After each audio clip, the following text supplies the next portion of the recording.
Alright guys, welcome back to Formula 1 news. The Spanish Grand Prix is coming up this weekend. The big talking points are plenty of upgrades for many teams across the paddock, but also this revised chicane, or as in the chicane is gone. We now have a normal corner towards the end of the lap, should aid overtaking, and also increase the tyre wear. We might be in for a two-stop weekend. Lewis Hamilton seems very excited about the possibility, as that Mercedes has never really liked that final chicane in Sector 3. Very much intrigued to hear your thoughts in the comments below. Hit the like button if you enjoy. Subscribe if you're new. As always, plenty to get into. Obviously, we've got loads of, pictures of the paddock as it stands, with the rear wing settings the teams are going for. Generally a higher downforce circuit this, because most of the lap is under relatively high load, especially so with that final sector, chicane removal that we will get into. Lots of optimism this weekend going around that Fernando Alonso might be able to finally get a victory here in front of the home crowd again. Number 33 is what he's going for, of course, and there's been loads of numbers 33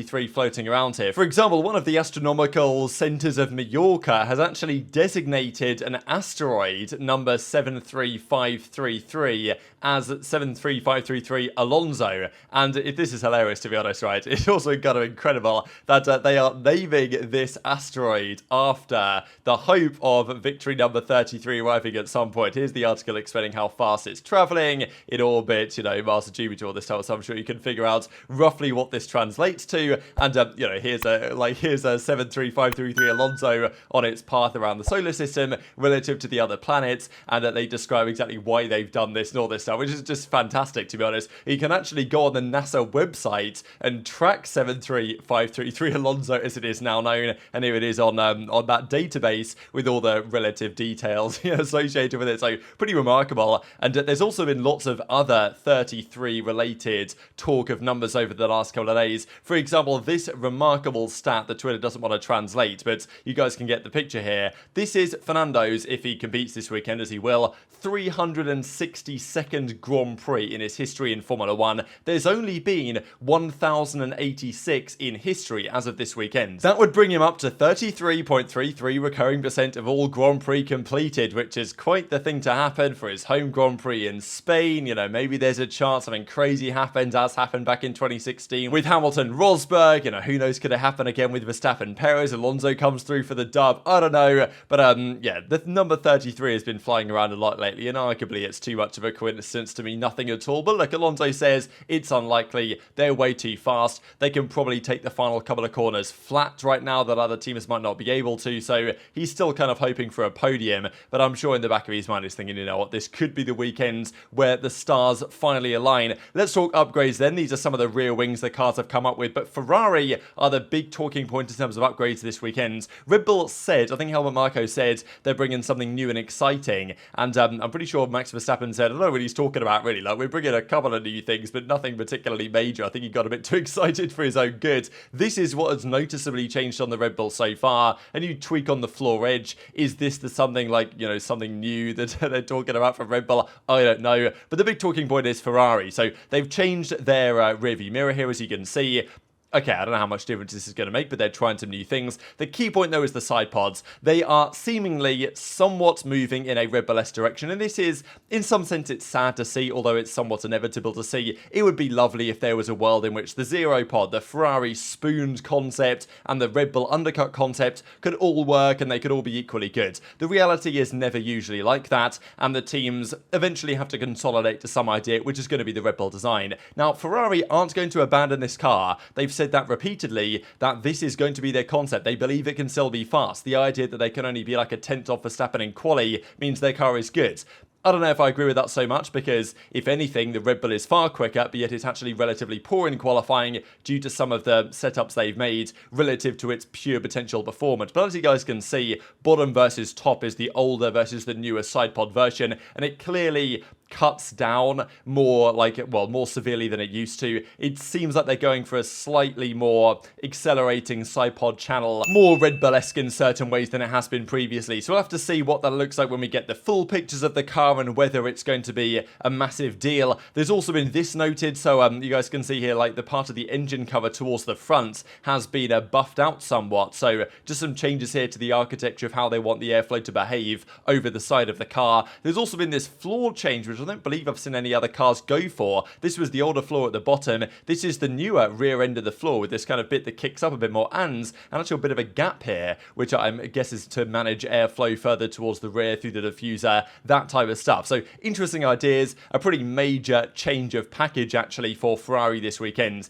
Is it going to make a major difference? Who knows? They could well have been on to win there last year before Leclerc's engine blew up, though we haven't really seen so far this season apart from back in Bahrain. Funny with Ferrari because their pit stops are now rapid this year. Their engine so far seems relatively reliable without the control electronics issue at the start of the season. Their car's just kind of slow, which is unfortunate. So it seems like this kind of downwash concept that Red Bull have is what we're going to see more and more of, especially from the Ferrari and the others over the coming races. Mercedes also have brought upgrades over the last couple of races. Certainly in Monaco we'll see more action from that here in Spain, a circuit which has traditionally been pretty good for Mercedes, with the exception of that final chicane really, and that's what we'll dive into here in a second. Hamilton says, look, we don't know that much from Monaco, but I believe Toto Wolff said they avoided any nasty surprises. It didn't really throw anything up in their face they didn't expect. This is where we're really going to see what potential that current spec of the Mercedes has. There's also, though, the possibility in the future to take some serious inspiration from Red Bull. This is the comment that James Allison made in yesterday's debrief video that Mercedes put out. This was when Hamilton's Mercedes was lifted up into the air, and I know people have compared the floor of this to the floor of the Red Bull and said, well, it seems somewhat underwhelming and unsophisticated compared to what Red Bull have, which maybe is expected given the fact that they spent so long figuring out their sidepod design and why it didn't work. They haven't had so much time to think about the floor. But now the Mercedes engineers have Perez's car that was lifted up to really dig into the detail on what went wrong with theirs, what they can glean and learn from it in the future. And I thought it was kind of funny how James Allison was super open here that, like, look, they get loads of pictures sent into their inbox. Their engineers are poring over these images and are trying to map out what Red Bull are doing onto their software and how they can potentially use some of those ideas in their own car and their development going forward. So pretty interesting that Mercedes outright say, yeah, we're looking at all those images, we're trying our best to understand it, and that could help them in their development direction going forwards. Photographers are positioned at strategic parts of the track where there's a likelihood that the cranes will be brought into play, and they're there clicking away furiously, and then our inboxes subsequently fill with the high-res images of other cars. Sadly, our own car had its trip into the heavens this weekend, and there'll be plenty of photos in our competitors' inboxes from that.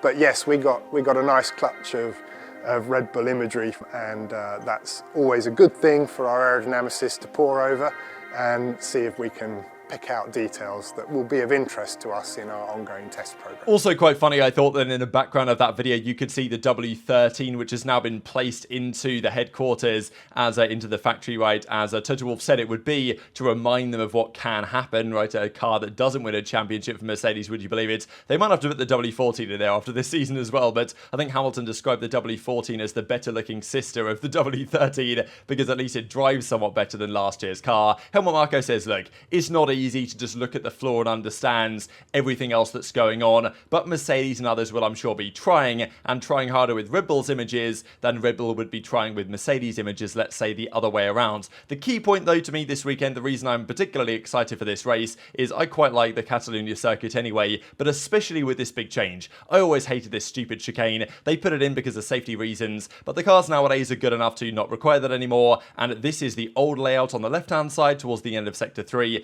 This is the new layout. This first corner will probably be flat out, especially in qualifying. The teams come here with a lower speed than they will into the second part of the corner, so this should be flat, especially in quali. The second corner, I don't think it's going to be able to be flat. Like, the cars will be going too fast at this point. Maybe Red Bull can manage it, I don't know. I think that's Fernando Alonso's point, because usually you come out of this chicane, you lose so much time in the dirt, yeah, you're a good 6-7 tenths behind. Traction is quite tricky out the corner, and then by the time you get into turn 1 with obviously a good helping at DRS, it's difficult to pass. This is realistically down this main straight into turn 1, the only chance to pass on the track. It's quite difficult to make moves elsewhere. So this should mean that the closing speed between the two cars is greater. You lose less to dirty air in this section than you would through the tricky chicane, and also just accelerating from a slower speed. Imagine you're literally touching the rear wing of another car, but you're going 20 miles an hour. The time delta between the middle of that car and the middle of your car is greater in that situation situation than it is when you're going like 200 miles an hour, right? So the slower you're going before a straight, the more concertinaed you become as you accelerate out of the corner. So if you go around a corner like this, it's more likely that you can be closer heading into the main straight, and therefore overtaking and passing is more likely as a result. I just think it flows way better, this track layout as well, and it puts more stress on the drivers and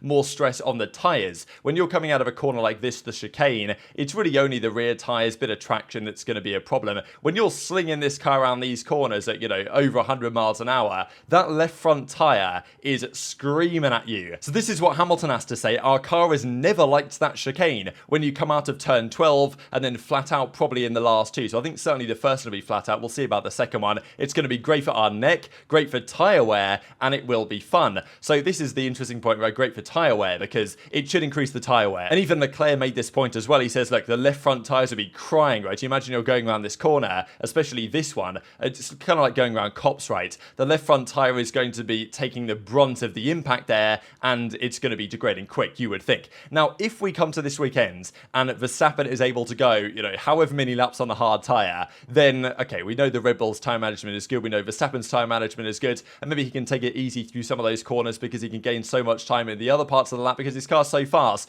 But if they manage to do a one-stop this weekend, Red Bull, I think it will show the tyres are frankly not the correct tyres, as in they degrade too slow. With any luck, we're going to get a two-stop this weekend from the vast majority of teams, or at least that's the most likely possibility. If this is true, if the tyre wear increases as it should with that corner, we should get more stops, more entertainment, which is hopefully going to make for a more exciting race. So enjoy your thoughts in the comments. This is just the brand new track layout. Of course, it's similar to the old one. They've changed it a few times over the years, how it looks, but I quite like this track. It's maybe not the best for racing, but for testing, for kind of seeing what a car can do. Historically, it's been known for having pretty big gaps throughout the field because it really does exacerbate car performance, right? Like however good your car is, you're really going to see it generally around here. But I just think that final turn 13, getting rid of the chicane section is going to be so much better to watch the cars come down the straight, and for those other factors we just mentioned. And Mercedes say, look, it's going to be better for our car. Historically, Mercedes cars haven't always been great at Monaco, nor have they been great in that chicane, despite having a pretty good record, especially Hamilton does,